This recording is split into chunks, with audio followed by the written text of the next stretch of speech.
Now we're heading to politics and the battle over extending Bush-era tax cuts. The Senate passed a bill, and the House could take a final vote later today, or it could make changes that might destroy the deal and lead to a tax hike for everyone on January 1st. CBS News congressional correspondent Nancy Cortez is on Capitol Hill with the latest. Good morning, Nancy. Good morning, Rebecca. That's right. The bill passed overwhelmingly in the Senate, but it faces much stiffer opposition in the House, and it's not just from Democrats anymore.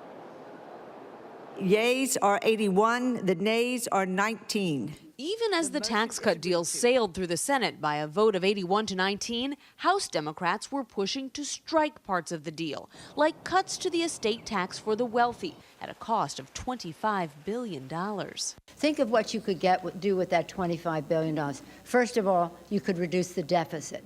Some House Republicans are also having second thoughts. Indiana's Mike Pence broke with his fellow Republican leaders, saying he would vote no because the bill extends the Bush tax cuts for just 2 years and not permanently.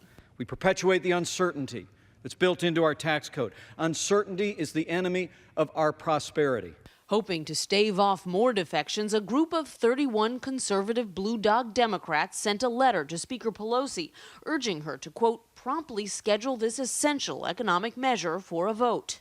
The president, after meeting with a group of top CEOs, left no doubt how he feels, telling reporters he wants the bill passed as soon as possible.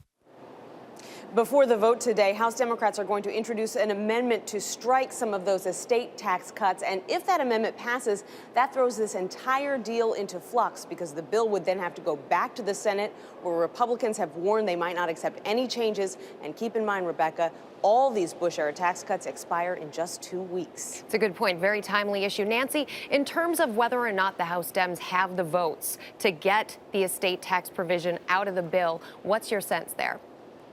Well, it's a pretty uphill battle, Rebecca, because it's unlikely that any Republicans would go along with it. And then you've got those 31 conservative Democrats we mentioned who say they don't want any changes to the bill. So the rest of the Democrats would all have to hang together if they want to see this through. CBS's Nancy Cortez on Capitol Hill, continuing to follow an ever-evolving story. Thank you.